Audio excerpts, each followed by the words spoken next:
এবং দেবশ্রী চৌধুরী শুভেন্দু অধিকারীর সঙ্গে একদম শেষ প্রচার আমরা কথা বলবো।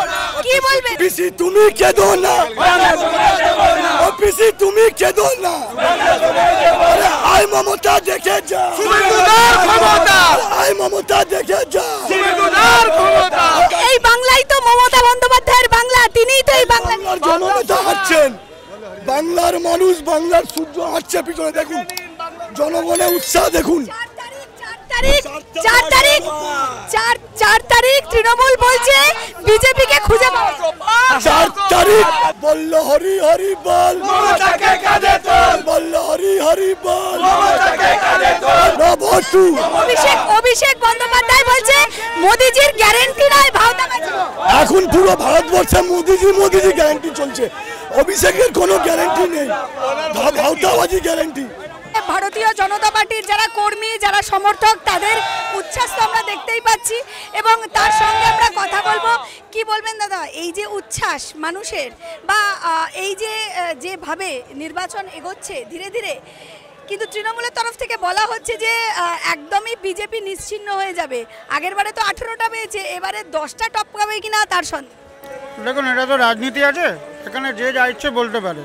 তো ওনাদের মুখের তো লাগাম, আপনি জানেন মুখ্যমন্ত্রীর মুখের কোনো ট্যাগ নেই, লাগাম নেই, যা ইচ্ছে বলছে বলুক, আমরা শুনছি, আপনারাও শুনছেন, আপনাদের দ্বারা পশ্চিমবঙ্গের জনগণও শুনছে এরকম কথা।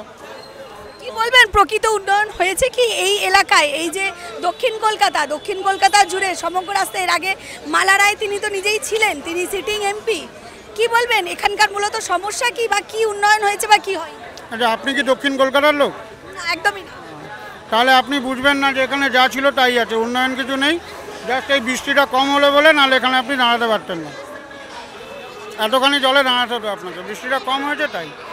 তো বাকি উন্নয়ন বলতে আর কি চাই বোঝেন? 4 জুলাইয়ের পর নরেন্দ্র মোদীজিকে আর দেখাই যাবে না, উড়ে যাবে। দেখুন, এরকম আমাদের কমেডি করবেন না, এখানে তো গরমে কমেডি করতে আসেনি, তাই ওনার কমেডি আমরা পোগো চ্যানেলে ভালো লাগে। এখানে প্লিজ এখন সিরিয়াস কথা জিজ্ঞেস করুন, কিছু বলতে পারি, ওটা পোগোর কমেডি ভালো লাগবে না।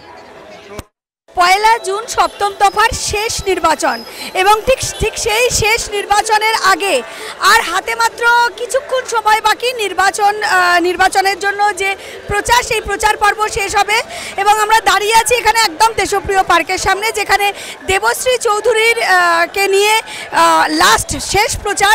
তিনি যাবেন, তিনি সভা করবেন, পথসভা করবেন। আমরা দেখতে পাচ্ছি ইতিমধ্যেই যুব মোর্চার সবাই এখানে এসে উপস্থিত হয়েছে, আমরা কথা বলে নেব। কি বলবেন এই শেষ প্রচার এবং একদম 7ম দফার শেষ নির্বাচন, তার আগে শেষ প্রচার 5টা অবধি তার শেষ সময়, তারপরে আর প্রচার করা যাবে না, একদম শেষ প্রচার। কি আমরা তো এসছি অনেক জানি, আমাদের এটা হচ্ছে বিজয় মিছিল বলতে পারেন। কি বলবেন এই যে দেবশ্রী চৌধুরীকে নিয়ে আপনাদের এই মিছিল এবং তিনি কিন্তু এই লাস্ট প্রচার, মানুষের স্বতঃস্ফূর্ততা কেমন, কি মনে? দেখুন, আমরা তো মণ্ডল স্তর থেকে একদম রুট লেভেল থেকে আমরা বিভিন্ন জায়গায় কাজ করছি, তো প্রতিটা মানুষ কিন্তু এখন ভোট দেওয়ার জন্য এগিয়ে রয়েছে। মানুষ হয়তো আপনারা দেখছেন যে এই কোটা লোক কিন্তু নয়, মানুষ সামনে আসতে ভয় পাচ্ছে। কারণটা কি, আপনাকে হয়তো পিঠে মারলে সহ্য করতে পারবেন, কিন্তু পেটে মারলে কি সহ্য করা যাবে? যারা ডেলি আনে ডেলি খায়, যারা ধরুন ফুটপাতে দোকান আছে, তাদেরকে কী করছে, জোর জবরদস্তি আটকে রাখছে। তুই অমুক মিটিংয়ে যাবি না, অমুক মিছিলে যাবি না, তাহলে কিন্তু আগামী দিনে তুই ওই দোকান বসাতে পারবি না। কিন্তু তাদেরকে আটকে রাখা যাচ্ছে না মনের দিক থেকে, এখান থেকে কিন্তু আটকে রাখা যায় না। সেই দিক থেকে আমরা একদম আশাবাদী যে দেবশ্রী একদম জিতবেই, এতে কোনো ইয়ে নেই, বিকল্প নেই। মানুষ তাহলে ভীত সন্ত্রস্ত হয়ে আছে, একদম 100% ভীত সন্ত্রস্ত হয়ে রয়েছে আমাদের এখানকার আম জনতা, কিন্তু এটাকে বেশি দিন আটকে রাখতে পারবে না। এইবার একদম চুপচাপ পদ্মে ছাপ হবে, কেউ আটকাতে পারবে না, কারো আটকানোর ক্ষমতাও নেই। সেটা আপনারা 4 তারিখে সন্ধ্যাবেলায় জানতে পেরে যাবেন। তৃণমূলের তরফ থেকে তো বলছে যে 14-15তে যাবে কিনা সন্দেহ বিজেপি। শুধু তাই নয়, এবারে তো ইন্ডি জোটকে বেশি প্রাধান্য দিচ্ছে, কারণ নরেন্দ্র মোদীজি দিল্লি থেকে নাকি হাওয়া হয়ে যায়। গতবার 2019-এ মমতা ব্যানার্জি বলেছিলেন বিজেপি 4টে সিটও পাবে না, সেখানে আমরা 18টা সিট পেয়েছিলাম। এবার তানারই একজন খুব প্রিয় চ্যানেল, তারা এ ভোটার বি ভোটার যে সমীক্ষায় বলুন, তারা নিজেরাই 20টা বলছে। তো আমরা সেই সমীক্ষা ধরে বলতে পারি ওটা 20টা নয়, ওটা 30টায় গিয়ে দাঁড়াবে। তো তো ওনার বলার কথা উনি বলছেন, ওনার মিটিং মিছিলে যে লোকজন হচ্ছে উনি বুঝতে পারছেন যে উনি কতটা জলে দাঁড়িয়ে আছেন।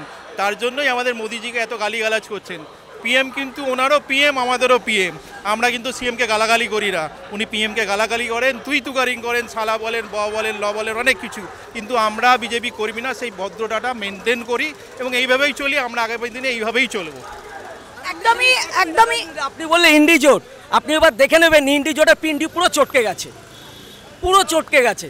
কারণ সেখান থেকে দেখেছেন আমাদের যে মাননীয় মিথ্যাশ্রী, উনি বুঝতে পেরে গেছেন যে কোনো কাজ নেই, কোনো কিছু হবে না। তো কী করেছে, উনি আবার ব্যাকে এসে উনার মাথা গেছে একদম খারাপ হয়ে, যা পারছে তাই বলছে। আমার বক্তব্য হচ্ছে যে আপনি যেখানে বলছেন মিথ্যাশ্রী, কিন্তু মুখ্যমন্ত্রী মমতা বন্দ্যোপাধ্যায় তো উন্নয়ন করেছেন।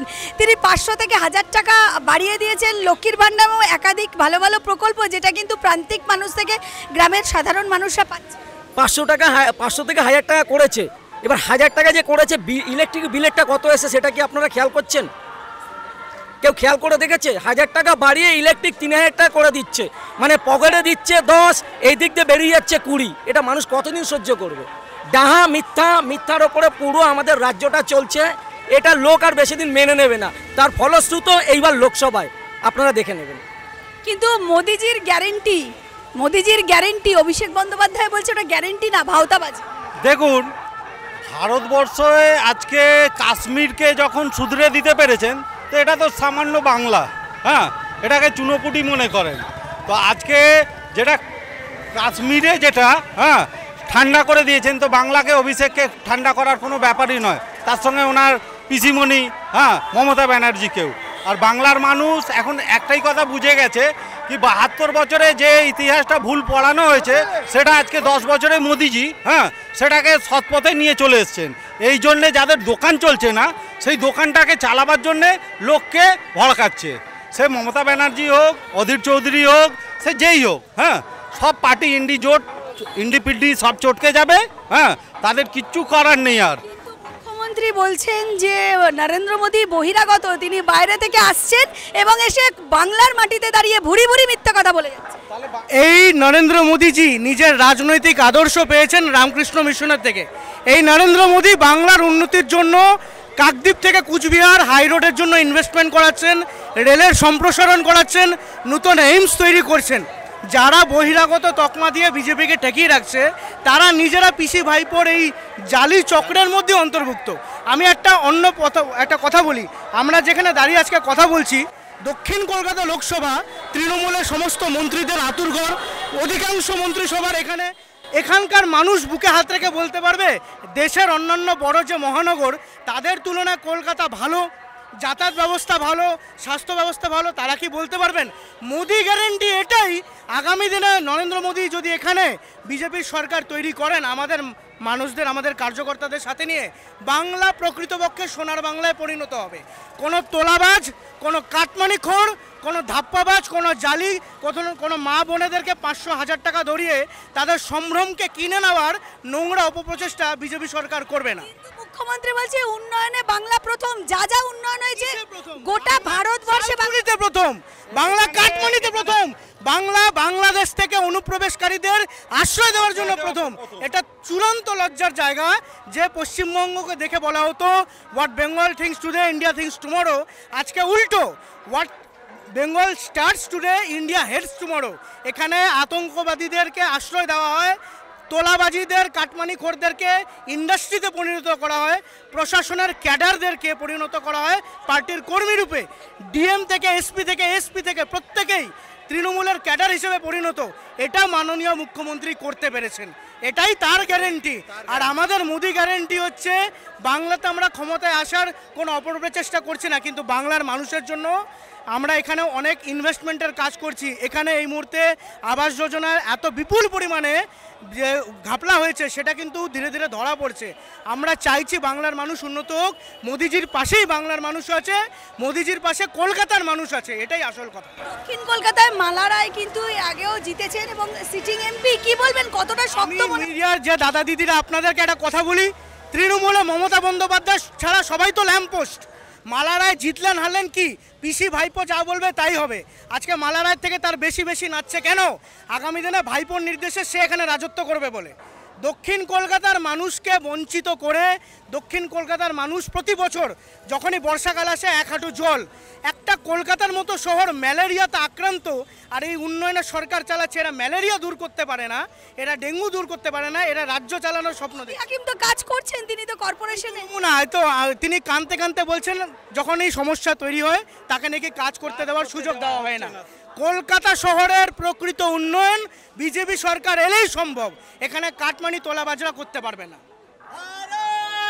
মাতা কি